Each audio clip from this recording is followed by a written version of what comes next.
So today we are going to see next part of periodic table, and that is which part? Atomic size और उसके numericals या उस पे questions कैसे आते हैं एग्जाम में, उसके बारे में हमने देखा है। आज हम देखेंगे एक नए पार्ट के बारे में, पीरियोडिक टेबल। जिन लोगों ने आज नया ज्वाइन किया है बस सुन लो, आपको लास्ट में मैं चांस दूंगा बोलने के लिए, तब मैं आपको डिफिकल्टीज पूछने के लिए अलाउ करूंगा। पीरियोडिक टेबल में हमारे जो ट्रेंड्स हैं इन पीरियोडिक प्रॉपर्टीज वो चल रहे हैं, ट्रेंड्स इन पीरियोडिक प्रॉपर्टीज। तो बेटा इन ट्रेंड्स में हमने सबसे पहला ट्रेंड देखा है एटॉमिक साइज का। कौन सा ट्रेंड देखा है बेटा? एटॉमिक साइज का ट्रेंड देखा है। ओके, इसको थोड़ा सा बड़ा लिखता हूं मैं ताकि आपको बाद में रिकॉर्डिंग में भी अच्छे से दिखाई दे। एटॉमिक साइज का ट्रेंड देखा था, जो टॉप टू बॉटम इंक्रीज होता है और लेफ्ट टू राइट डिक्रीज होता है। आप ये सिंबल समझ पा रहे हो क्या? हाँ, ये सिंबल समझ पा रहे हो क्या? इसको कैसे रीड करते हैं बेटा? जो एरो हेड है, एरो हेड की तरफ क्या होना चाहिए? इंक्रीज, और एरो टेल की तरफ क्या होता है? डिक्रीज। ओके, एरो हेड की तरफ इंक्रीज, एरो टेल की तरफ डिक्रीज। जब हम लेफ्ट टू राइट जा रहे हैं तो एरो टेल की तरफ जा रहे हैं, इसका मतलब क्या हो रहा है? डिक्रीज हो रहा है। और टॉप टू बॉटम आ रहा है यानी एरो हेड की तरफ जा रहा है, तो इसका मतलब क्या है? इंक्रीज हो रहा है, इंक्रीज हो रहा है एटॉमिक नंबर, एटॉमिक साइज। दूसरा हम जाएंगे आयोनिक साइज पे, ionic size and ionic radius. Ionic radius, आप मुझे कोवेलेंट रेडियस, मेटेलिक रेडियस और वंडरवॉल रेडियस के बारे में बोलने वाले हैं। आप कहीं पे पढ़ के या कोई रेफरेंस यूज करके आप मुझे बोलेंगे कि ये कैसे होता है। राइट, ठीक है। इसको थोड़ा सा कैमरा एडजस्ट करता हूँ, आई थिंक ये ठीक से दिखाई नहीं दे रहा है।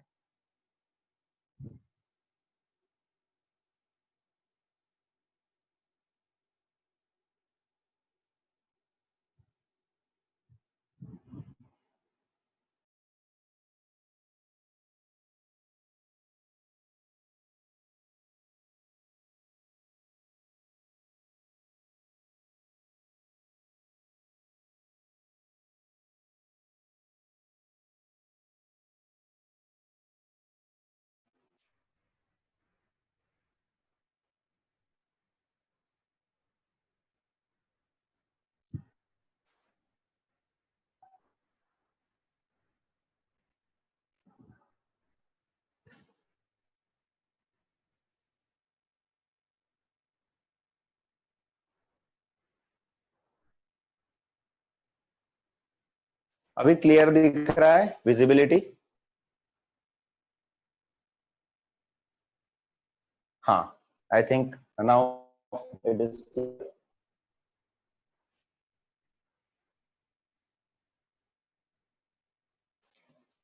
टास्क क्या है?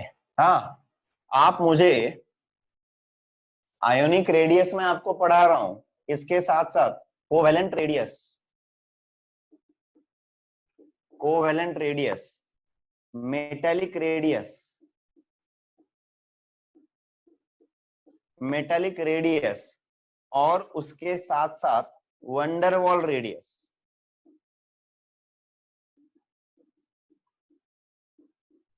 हाँ, इसके बारे में आप मुझे बताएंगे। इसको आपको आज पढ़ना है, ढूंढना है, और जब मिलेगा तो आप किसी नोटबुक के पेज पे लिख के मुझे भेज दीजिए। Okay, right. So we are here. Ionic size और आयोनिक रेडियस पीरियोडिक टेबल में कैसे वेरी करते हैं? आयोनिक साइज और आयोनिक रेडियस। बेटा आयन केमिस्ट्री में दो तरह के होते हैं, positively charged ion and negatively charged ion. Positively charge ion को हम कहते हैं कैटायन, कैटायन, और नेगेटिवली चार्ज आयंस को हम कहते हैं एनायन। पॉजिटिवली चार्ज आयन को हम कहते हैं कैटायन और नेगेटिवली चार्ज आयन को हम कहते हैं अनायन। तो पॉजिटिवली चार्ज कैसे बनता है और नेगेटिवली चार्ज कैसे बनता है वो पहले हम स्टडी करेंगे, नंबर 1 एंड नंबर 2। ठीक है, वो लॉदरमियर एक्सपेरिमेंट था क्लासिफिकेशन ऑफ एलिमेंट्स के लिए, उसमें आपने स्टडी किया था। लॉदरमियर एक्सपेरिमेंट में क्या स्टडी किया था? ओके, के कैटायन जनरली मेटल जो होते हैं और नॉन मेटल जो होते हैं उसका क्लासिफिकेशन उन्होंने किया था। Metals are the species which can donate their electrons easily. वापस एक बार, metals are the species which can donate electrons easily. बेटा मेटल्स है तो ये इजीली इलेक्ट्रॉन डोनेट करेंगे, यानी कोई भी मेटल है एम तो ये क्या करेगा, उसका इलेक्ट्रॉन डोनेट करेगा, इलेक्ट्रॉन इजीली देगा। इलेक्ट्रॉन देने के बाद ये किस में कन्वर्ट हो जाएगा? पॉजिटिव चार्ज में। Why only positive charge comes when any element donates its electron. Electron देने के बाद मेटल पे या उस एलिमेंट पे पॉजिटिव चार्ज ही क्यों आता है? पॉजिटिव चार्ज ही क्यों आता है? थोड़ा वॉइस ब्रेक हो रहा है क्या?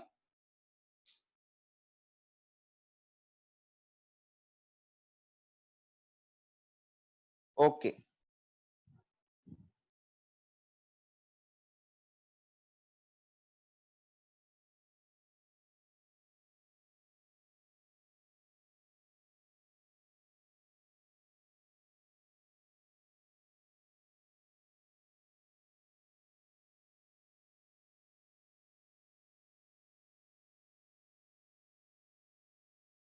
के बाद पॉजिटिव चार्ज क्यों आता है उसके रीजन काफी लोगों ने लिखे हैं।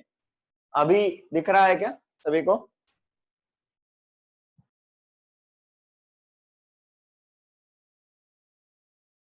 हाँ, इंटरनेट का थोड़ा सा प्रॉब्लम आ रहा है, क्यों मुझे पता नहीं है। ऑक्टेट फुल, वंश कैसे, क्या ऑक्टेट फुल होने के बाद पॉजिटिव चार्ज कैसे आएगा? नेगेटिव क्यों नहीं आएगा? पॉजिटिव चार्ज ही कैसे आएगा, नेगेटिव क्यों नहीं आएगा?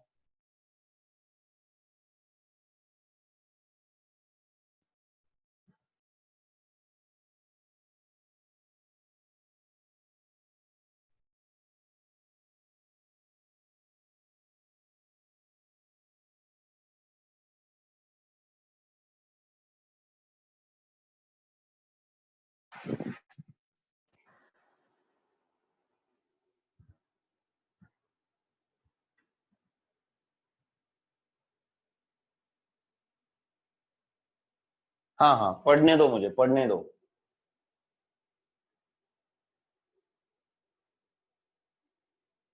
Half of the distance between the nuclei, अच्छा वो इसका रीजन बोलो। Because electron decreases, number of protons are same. Okay okay, very good answers, very good answers.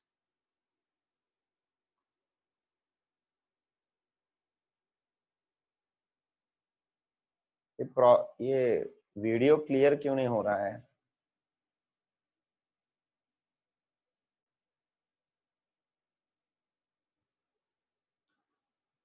हाँ, आपको ये बोर्ड पे लिखा हुआ क्लियर दिख रहा है क्या? टाइप करो, बोर्ड पे जो लिखा हुआ है क्लियर दिख रहा है क्या?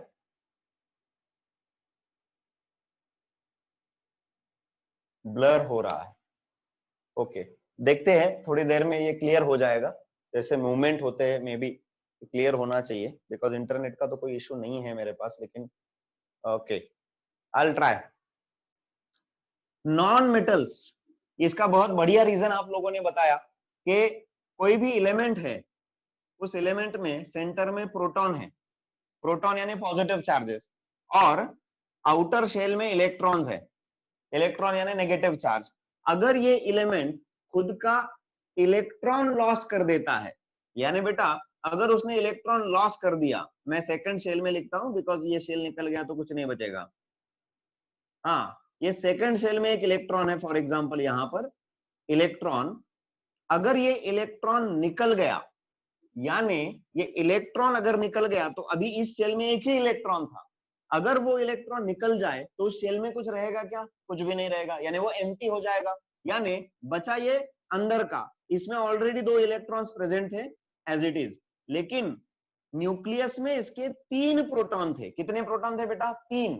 3 प्रोटॉन, और बाहर 3 इलेक्ट्रॉन थे, and every atom is neutral because number of protons is equal to number of electrons होते हैं किसी भी एटम में। तो बेटा इसमें जो यहां पर पता चल रहा है आपको, इलेक्ट्रॉन्स, एक इलेक्ट्रॉन इसने लॉस कर दिया, तो प्रोटॉन तो वैसे के वैसे ही है, 3 ही प्रोटॉन है, 3 प्रोटॉन एंड 2 इलेक्ट्रॉन्स अभी बाकी है, तो 2 और 2 न्यूट्रलाइज हो गए, एक प्रोटॉन अभी भी बचा हुआ है। इसका मतलब इस आयन, इस एलिमेंट का इलेक्ट्रॉन लॉस करने के बाद जो आयन बनेगा that must be positively charge ion, और पॉजिटिवली चार्ज आयन जो है उसे हम कहते हैं कैटायन। उसे क्या कहते हैं? कैटायन कहते हैं। Non metals are the species, non metals which can accept electron, which can accept electron easily, और वो इलेक्ट्रॉन अगर एक्सेप्ट कर लिया तो उसमें एक नेगेटिव चार्ज आएगा। And why we write negative charge on anion? Anion पे या इलेक्ट्रॉन गेन करने के बाद, इलेक्ट्रॉन गेन करने के बाद नेगेटिव चार्ज क्यों आएगा? बिकॉज जितने प्रोटॉन है उतने इलेक्ट्रॉन रहते हैं यहाँ पर किसी भी एटम में, एक्स्ट्रा इलेक्ट्रॉन आ गया तो उसको बैलेंस करने के लिए सेंटर में कुछ प्रोटॉन आएगा क्या? जब तक एटॉमिक नंबर चेंज नहीं होगा, नंबर ऑफ प्रोटॉन चेंज होते हैं क्या? नहीं। तो इलेक्ट्रॉन गेन कर लिया तो एक्स्ट्रा इलेक्ट्रॉन आ गया तो उसको न्यूट्रलाइज करने के लिए कुछ भी नहीं रहा, तो कुछ भी नहीं रहा, इसका मतलब वहां पर एक एक्स्ट्रा नेगेटिव चार्ज आ गया। तो एक्स्ट्रा नेगेटिव चार्ज, जितने इलेक्ट्रॉन गेन करेगा उतने नेगेटिव चार्जेस लिखते हैं, और जितने प्रोटॉन, जितने इलेक्ट्रॉन लॉस करेगा उतने पॉजिटिव चार्जेस लिखते हैं। यानी कोई एलिमेंट है, फॉर एग्जांपल कोई एलिमेंट है,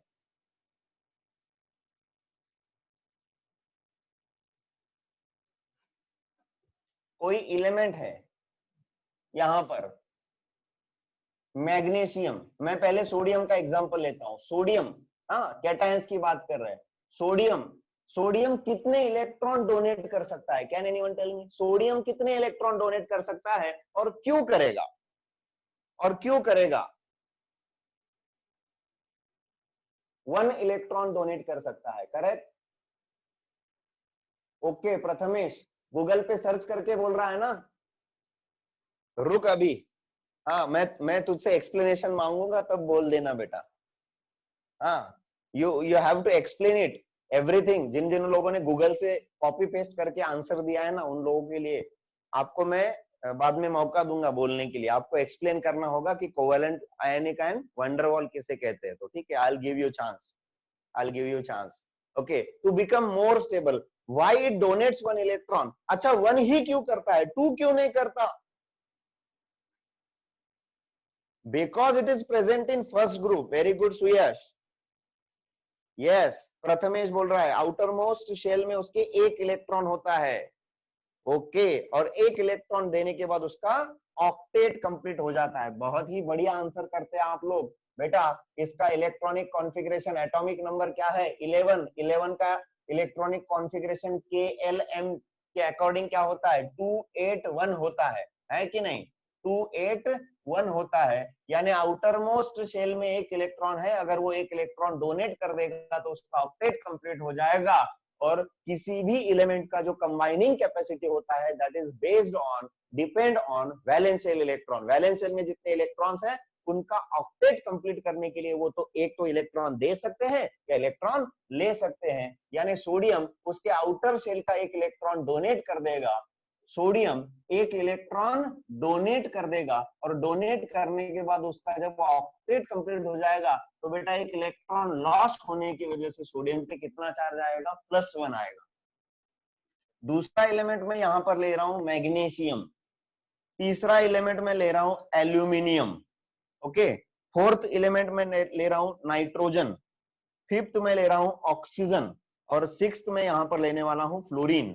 तो आपको इनके ऐसे ही इलेक्ट्रॉन लॉस करते हैं कि गेन करते हैं उसके बेसिस पे ये कैटायन फॉर्म करेंगे कि एनायन फॉर्म करेंगे उसके बारे में मुझे बोलना है। नंबर डालो और उसके आगे लिखो Mg2+, हाँ Mg मैग्नीशियम 282 होता है, 282 होता है। और ये 2 इलेक्ट्रॉन, अच्छा 2 इलेक्ट्रॉन को अगर ऑक्टेट कंप्लीट करना है बेटा, 2 इलेक्ट्रॉन्स को ऑक्टेट कंप्लीट करना है वैलेंस शेल का, तो 2 इलेक्ट्रॉन देना इजी है कि 6 इलेक्ट्रॉन लेना इजी है? हाँ, डिसाइड कैसे करेंगे वेदर इट डोनेट्स इलेक्ट्रॉन और gain electron? That is very simple concept. हाँ, अच्छा आप ऐसे याद रखते हैं, एक सिंपल टेक्निक बताता हूं मैं। यशपाल, स्वराज, हाँ ऑक्सीजनेशन करना है ऐसे बोल रहे हैं ना। देखिए, अगर इसके वैलेंस शेल में 2 इलेक्ट्रॉन्स है तो 2 इलेक्ट्रॉन देना इजी है कि 6 इलेक्ट्रॉन लेना इजी है? 2 देना इजी है, तो ये एटम क्या करेगा, 2 इलेक्ट्रॉन्स इजीली डोनेट करेगा। तो मैग्नीशियम बन जाएगा 2 plus, plus 2 electrons will be lost because after losing 2 electrons it will get converted into 2-8 electronic configuration.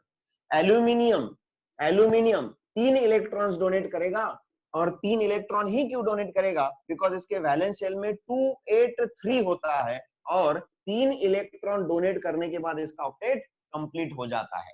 उसके बाद में एक एलिमेंट दिया है मैंने आपको, कौन सा एलिमेंट है बेटा, नाइट्रोजन। अब नाइट्रोजन का इलेक्ट्रॉनिक कॉन्फ़िगरेशन क्या कहता है, नाइट्रोजन का इलेक्ट्रॉनिक कॉन्फ़िगरेशन कहता है कि इसके वैलेंस शेल में 2, 8 एंड 5 इलेक्ट्रॉन्स होते हैं। अब सिंपल सी बात है, 5 इलेक्ट्रॉन है और 5 इलेक्ट्रॉन्स को ऑक्टेट कंप्लीट करना है, तो ये तो 2 चॉइसेस है इसके पास, ये 5 दे सकता है या 3 ले सकता है, ले सकता है। और 3 लेने के बाद इसका ऑक्टेट कंप्लीट होने वाला है। इसका मतलब क्या हुआ, ये इजीली 3 इलेक्ट्रॉन गेन कर सकता है। Then nitrogen will take 3 electrons and it will get converted into N3 minus and its electronic configuration will become 288 by gaining electron, by gaining electron। नीचे के ऑक्सीजन और फ्लोरीन मैं इधर के साइड में लिख रहा हूं, ऑक्सीजन और फ्लोरीन इधर के साइड में लिख रहा हूं। मैं धीरे धीरे आपको बहुत ही एक एडवांस कॉन्सेप्ट की तरफ लेकर जाने वाला हूं, क्योंकि लास्ट ईयर और हर साल जेई और नीट एग्जाम में इस पे प्रॉब्लम आता है। यानी हर एक लेक्चर, कल के भी लेक्चर में मैंने जो कुछ लिया वो डायरेक्ट एग्जाम में आ सकता है, उसके रिलेटेड कॉन्सेप्ट आते हैं। यानी हर एक लेक्चर में हम एग्जाम ओरिएंटेड हर एक चीज लेने की कोशिश कर रहे हैं। ओके, तो आपको हर लेक्चर बहुत अच्छे से करना है। लेक्चर होने के बाद घर पे आपको स्टडी करने हैं, उसका जितना भी डेटा है आपके पास, उसके रेफरेंस बुक्स है, उन रेफरेंस बुक्स में से उसको पढ़ना है, ठीक है। और अगर आपको उसमें से कुछ समझ में नहीं आता, then send your doubts, okay. तो धीरे धीरे वो भी हम सॉल्व करेंगे। फोर्थ, ये फिफ्थ मैंने लिया था ऑक्सीजन। ऑक्सीजन के वैलेंस शेल में होता है, इलेक्ट्रॉनिक कॉन्फ़िगरेशन है 286, बिकॉज ऑक्सीजन का एटॉमिक नंबर कितना है, हाँ 8 + 2 10 + 6 16। अब 16 बकना ओपन ही नहीं ना, ऑक्सीजन कैसे दिया, नाइट्रोजन तो 7 होता है ना, 2 5 ये गलत हो गए ना। हाँ, ये एल्यूमिनियम का ठीक है, मैग्नीशियम का 285 नहीं रहता ना, ये 25 होता है, ठीक है। ये सेकंड शेल में है 25। हाँ, इसमें कितना है 26, 26। ऑक्टेट के लिए 2 इलेक्ट्रॉन की जरूरत है, तो 2 इलेक्ट्रॉन्स इजीली एक्सेप्ट करेगा, और ये बन जाएगा 2 माइनस। ये क्या बन जाएगा 2 माइनस। फ्लोरीन के लिए this is 2 7 and that is very easy कि अगर आउटर मोस्ट शेल में 7 इलेक्ट्रॉन है तो 1 इलेक्ट्रॉन लेके वो क्या कर सकता है, उसका ऑक्टेट कंप्लीट कर सकता है। तो by gaining 1 electron it will get converted to F-1, F-1 में ये कन्वर्ट हो जाएगा, और इस तरह से इसका आयन बनेगा। तो आपको इससे मुझे एक चीज क्लियर करवानी थी कि कोई एलिमेंट इलेक्ट्रॉन कब देगा और कब लेगा, डिपेंड ऑन इट्स वैलेंशियल इलेक्ट्रॉन। और वैलेंशियल इलेक्ट्रॉन हम इसके पिछले लेक्चर में सीख चुके हैं।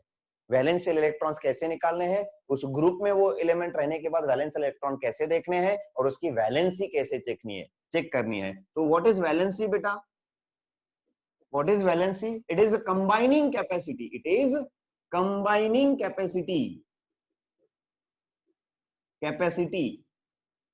of an element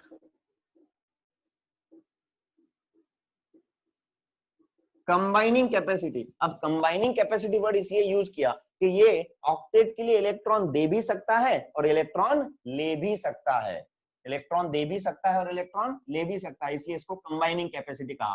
और कंबाइनिंग कैपेसिटी कौन सी चीज पे डिपेंड है? It is depend on valence shell electron. Combining capacity, it is completely based on valence shell electrons.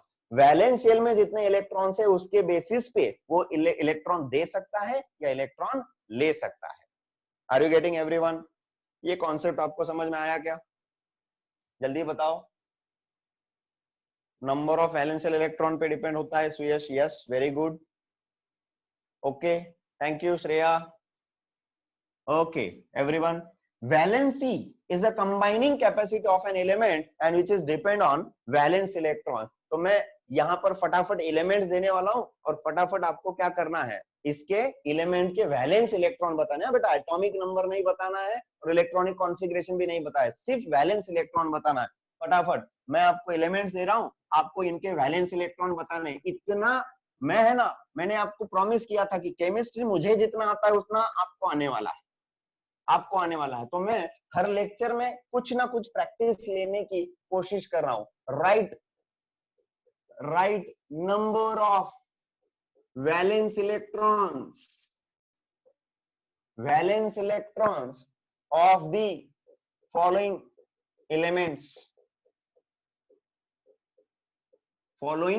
Elements. आपको वैलेंस इलेक्ट्रॉन्स लिखने हैं बेटा, कॉन्सेंट्रेट करो यहां पर, वैलेंस इलेक्ट्रॉन ही लिखना है। Element number 1 boron, number 2 carbon, number 3 aluminium, number 4 gallium, number 5 silicon, number 6 phosphorus, number 7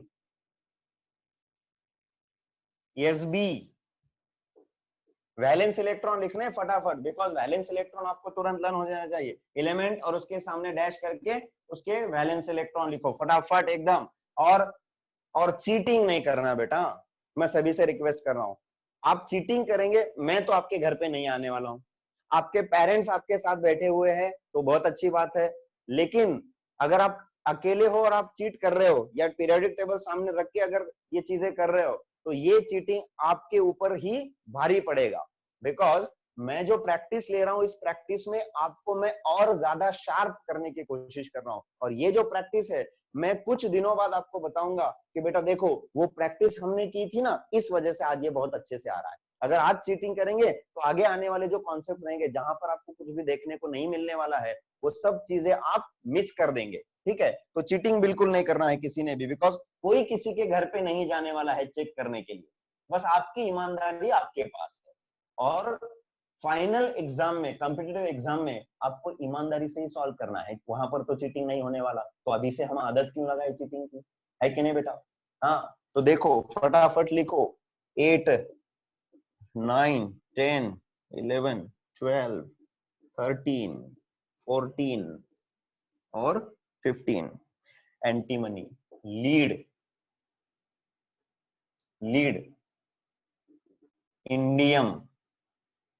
indium, barium, caesium, iodine, neon, argon, arsenic. Randomly दे रहा हूं मैं एलिमेंट्स, रैंडमली दे रहा हूं। Bismuth,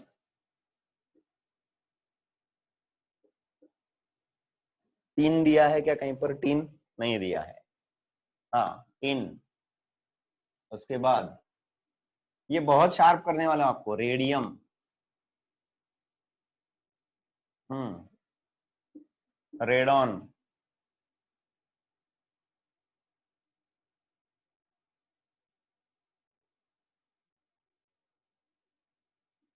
tellurium. हाँ चलो फटाफट बोलो, तब तक मैं आपके कमेंट चेक करता हूं, जल्दी जल्दी फास्ट। ये लिखा है, हाथ ऊपर करो। ये सबसे बढ़िया टेक्निक है कि नहीं? हाँ, वेरी गुड, वेरी गुड। कैसे किया है? इस तरह से होता है। पार्थ ने भी ऐसे किया है। Very good Parth. हाँ हाँ, very good, right. Internet connection की वजह से किसी को प्रॉब्लम आ रहा है तो थोड़ा सा रुको, अपने आप क्लियर हो जाएगा। वेरी गुड, क्या बात है, राइट। हाँ, तो आपने एक टेक्निक से किया था, मे बी वो इलेक्ट्रॉनिक कॉन्फ़िगरेशन हो सकता है या सोच सोच के लिखा है। मैंने क्या किया, मैंने डायरेक्ट पीरियोडिक टेबल के फटाक से पूरे ये जो ग्रुप्स है, मुझे पता है कि इनमें मैक्सिमम कौन है, एस ब्लॉक और पी ब्लॉक के एलिमेंट्स है, मैंने पहले इसको लिख लिया फटाफट। इसके वैलेंस इलेक्ट्रॉन क्या होता है, ग्रुप 1 के वैलेंस इलेक्ट्रॉन 1, ग्रुप 2 के वैलेंस इलेक्ट्रॉन 2, ग्रुप 3 के वैलेंस 13 का लास्ट नंबर क्या है 3 यानी वैलेंस इलेक्ट्रॉन 3, 14 का लास्ट नंबर क्या है 4 यानी वैलेंस इलेक्ट्रॉन 4, 15 के 5, 16 के 6, 17 के 7, 18 के 8। और फटाक से मैंने एलिमेंट्स देखे, बोरॉन, बोरॉन कहां गया, इधर, ये इसके वैलेंस इलेक्ट्रॉन 3, कार्बन कहां गया, ये यहाँ पर वैलेंस इलेक्ट्रॉन 4, एल्यूमिनियम यहाँ पर। यानी इस तरह से अगर आप करेंगे तो कितना समय लगेगा, आपको जितना समय लगा उससे तो कम ही समय लगा होगा, है कि नहीं? तो this is the best technique, use mnemonic and also, क्या बोल रही है सिद्धि, क्या यूज किया, ग्रुप नंबर। वेरी गुड बेटा, ग्रुप नंबर और न्यूमोनिक अगर यूज करेंगे। मैंने क्यों न्यूमोनिक पढ़ाया सबसे पहले, इसके लिए पढ़ाया क्योंकि जैसे ही वो आपको क्लियर हो जाएंगे, एलिमेंट्स लर्न हो जाएंगे, एलिमेंट्स के लोकेशंस लर्न हो जाएंगे, तो आपको ऐसे इसके रिलेटेड आने वाले हर सवाल का जवाब आ जाएगा, हर सवाल का जवाब आएगा, मैं प्रॉमिस करता हूं आपको। अब इसके तुरंत कनेक्टेड एक क्वेश्चन मैं आपको दे रहा हूं कि इन ग्रुप एलिमेंट्स के वैलेंसी बताना है। क्या बताना है बेटा, वैलेंसी बताना है। हाँ, तो इन ग्रुप एलिमेंट्स के, या ये जो एलिमेंट्स आपके सामने हैं, इनके वैलेंसीज कैसे बोलेंगे, वैलेंशियल इलेक्ट्रॉन देख के तुरंत वैलेंसी बोल सकते हैं। तो मैं डायरेक्ट फिक्स करने वाला हूं, बिकॉज एस ब्लॉक और पी ब्लॉक में वेरिएबल वैलेंसीज ज्यादा होते नहीं, जब तक वो किसी एलिमेंट के साथ कंबाइन नहीं होते तब तक, या ज्यादा इलेक्ट्रोनेगेटिव ज्यादा इलेक्ट्रोपॉजिटिव एलिमेंट के साथ कंबाइन होने के बाद थोड़ा बहुत वैलेंसी में चेंजेस हो सकते हैं, वैलेंसी यानी ऑक्सीडेशन नंबर में चेंज होगा, लेकिन वैलेंसी तो फिक्स रहेगा कि नहीं। हाँ, वैलेंसी तो फिक्स रहेगा कि नहीं। चलो, जब अभी वैलेंसी निकालते हैं बेटा, ग्रुप 1 में कितने इलेक्ट्रॉन्स है, 1, यानी एक इलेक्ट्रॉन इजीली दे सकते हैं, all are metals except hydrogen. Hydrogen एक दे भी सकता है, एक ले भी सकता है, तो उसका लोकेशन पीरियोडिक टेबल में कहां रखते हैं, मैंने पहले लेक्चर में बताया, लेक्चर नंबर 1 में बताया था कि हाइड्रोजन, अभी तक किसी को पता नहीं चला कि हाइड्रोजन किसका है, हाइड्रोजन किसी का नहीं है बेटा। इसको ग्रुप 1 में भी लिख सकते हैं, ग्रुप 17 में भी लिख सकते हैं, बिकॉज ये एक इलेक्ट्रॉन देते हैं और ये एक इलेक्ट्रॉन लेते हैं, तो हाइड्रोजन को रखा जाता है यहाँ पे सेंटर में, उसका कोई लोकेशन नहीं बता सकता। तो बेटा, जिनके वैलेंस शेल में एक इलेक्ट्रॉन है, वो एक इलेक्ट्रॉन इजीली डोनेट करेंगे, यानी इसकी वैलेंसी कितनी हुई, 1।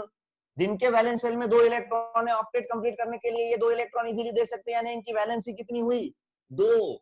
इनकी वैलेंसी कितनी हुई, 3। इनकी वैलेंसी कितनी हुई, ऑलरेडी वैलेंस शेल में 4 इलेक्ट्रॉन्स है, 4 इलेक्ट्रॉन्स है तो 4 दे भी सकते हैं, 4 ले भी सकते हैं, तो क्या कर सकते हैं, वैलेंसी 4। 5 इलेक्ट्रॉन है ग्रुप 15 में, 5 इलेक्ट्रॉन है तो 3 लेना इजी है कि 5 देना इजी है, सिंपल है, 5 देने से 3 लेना इजी है, तो 3 इलेक्ट्रॉन इजीली ले सकते हैं, तो वैलेंसी 3। 6 इलेक्ट्रॉन ऑलरेडी प्रेजेंट है 16 ग्रुप में, वैलेंस शेल में 6 इलेक्ट्रॉन है, तो ऑक्टेट के लिए कितने लग रहे हैं, 2। 6 देना इजी है कि 2 लेना इजी है, 2 लेना इजी है, तो इसका वैलेंसी हो गया 2। इसका वैलेंस इलेक्ट्रॉन 7 है तो एक इजीली ले सकता है, वैलेंसी हो गया 1। ऑलरेडी 8 इलेक्ट्रॉन्स हैं, ऑलरेडी 8 इलेक्ट्रॉन्स है इनके पास, तो वैलेंसी क्या हुआ, कंबाइनिंग कैपेसिटी, कंबाइन होना ही नहीं है भाई, except helium, helium duplet complete करता है, तो बेटा इनकी वैलेंसी हो गई 0, इसलिए उनको कहते हैं जीरो ग्रुप एलिमेंट्स। क्या कहते हैं बेटा, जीरो ग्रुप एलिमेंट्स कहते हैं, and this is what the valence electrons and valencies in front of you. तो ग्रुप नंबर से वैलेंसी याद रख सकते हैं, ग्रुप नंबर से पहले आएंगे number of valence electron, number of valence electron आ गए तो वैलेंसीज भी आ जाएंगे, है कि नहीं मैजिक। हाँ, अब मैं जो पॉइंट आज मैंने स्टार्ट किया था ना, आयंस, मैजिक देखो, ये सवाल मैं ऐसे ही नहीं पूछता, हर लेक्चर में जो भी सवाल मैं आपसे पूछने वाला हूँ उसका अगले कॉन्सेप्ट से कुछ ना कुछ कनेक्शन रहने वाला है। हाँ, कुछ ना कुछ कनेक्शन रहने वाला है बेटा। इसके ऊपर लिखने के लिए जगह नहीं है, मैं नीचे लेकर आ रहा हूं इसको, वैलेंसी, वैलेंसी एंड इसके नीचे मैं लिखूंगा, इसके नीचे मैं लिखूंगा common oxidation state, common oxidation state. What do you mean by oxidation state?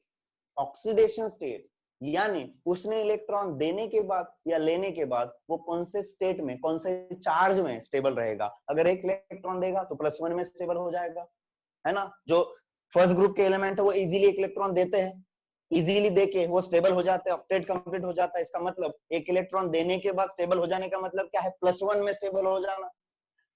2 electron देने के बाद स्टेबल हो जाते हैं, यानी +2 is a stable oxidation state, है ना। तो इलेक्ट्रॉन लेने या देने के बाद जो स्टेट में स्टेबल होते हैं उसे कहते हैं उसकी ऑक्सीडेशन स्टेट। तो देखो बेटा फटाफट मैं इनके वैलेंसी लिखता हूँ। ग्रुप नंबर 1 का वैलेंसी 1 है, इसका 2 है, इसका 3 है, इसका 4 है। 4 1 2 3 4 अबव ऊपर जा रहा है, अब यहां से नीचे जाएगा 3 2 1 0, है कि नहीं मैजिक? देखो जब जब कार्बन की तरफ जाते हैं तो वैलेंसी बढ़ता है, कार्बन से आगे जाएंगे तो वैलेंसी कम होते जाएगा। इधर से कार्बन तक बढ़ेगा, कार्बन से हीलियम नियॉन आर्गन यानी 0 ग्रुप तक कम हो जाएगा। So this is what the magic. हाँ 3 to 12 का ये देखो, अभी देखो मैं आपको बहुत ही सिंपल टेक्निक बता रहा हूँ। आयंस कैसे बनाते हैं, देखो बेटा आयंस कैसे बनाते हैं, क्या सीख रहे हैं? आयंस कैसे बनाते हैं। स्टेबल आयंस, एक फैमिली के एलिमेंट्स का स्टेबल आयोनिक साइज, या आयोनिक साइज देखने के लिए पहले देखना पड़ेगा कि आयोनिक स्टेट क्या होता है या ऑक्सीडेशन स्टेट क्या होता है, उसको देखना पड़ेगा। तो बेटा सबसे पहले एक चीज मैं यहाँ पर बता रहा हूँ, ऑक्सीडेशन स्टेट का मतलब है इलेक्ट्रॉन देने के बाद या लेने के बाद वो एलिमेंट कौन से चार्ज के फॉर्म में स्टेबल होता है, उसे कहते हैं उसकी ऑक्सीडेशन स्टेट। Oxidation state. तो बेटा नंबर 1 इसके वैलेंस शेल में ये एक इलेक्ट्रॉन देते हैं कि लेते हैं? देते हैं। देना, दिया तो +1 चार्ज आएगा। ये 2 इलेक्ट्रॉन देते हैं, दिया तो +2 चार्ज आएगा। ये 3 इलेक्ट्रॉन देते हैं, बोरॉन फैमिली देखा था हमने, वैलेंस शेल में 3 इलेक्ट्रॉन है तो 3 के 3 दे देंगे, +3 ऑक्सीडेशन स्टेट में स्टेबल हो जाएंगे। +3 कार्बन के लिए, कार्बन के लिए, कार्बन के वैलेंस शेल में कितने इलेक्ट्रॉन है? 4। 4 के लिए 4 लेना भी इजी है, 4 देना भी इजी है, तो यानी ये +4 भी दिखा सकते हैं और -4 भी दिखा सकते हैं, है कि नहीं। यानी कार्बन हाइड्रोजन के साथ कंबाइन हो गया, हाइड्रोजन की इलेक्ट्रोनेगेटिविटी कार्बन से कम है, यानी कार्बन हाइड्रोजन के इलेक्ट्रॉन ले लेगा, लिया तो क्या हो जाएगा? -4। और दिया क्लोरीन के साथ कंबाइन हो गया, CCl4, तो 4 क्लोरीन कार्बन का एक एक इलेक्ट्रॉन ले लेंगे, यानी +4 में चला गया। हाँ +4 में चला गया। तो बेटा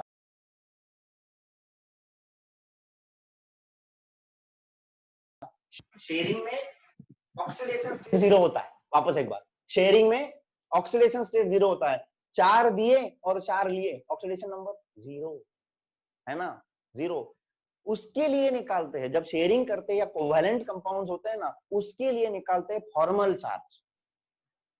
ऑक्सीडेशन स्टेट और फॉर्मल चार्ज थोड़े रिलेट करते हैं, कैसे करते हैं आगे आने वाला है, केमिकल बॉन्डिंग में जरूर बताऊंगा, जरूर बताऊंगा। फॉर्मल चार्ज का एक फॉर्मूला है, उस फॉर्मूला में पुटअप करो, आंसर निकालो। लेकिन मैं आपसे प्रॉमिस करता हूं फॉर्मूला की जरूरत नहीं पड़ेगी।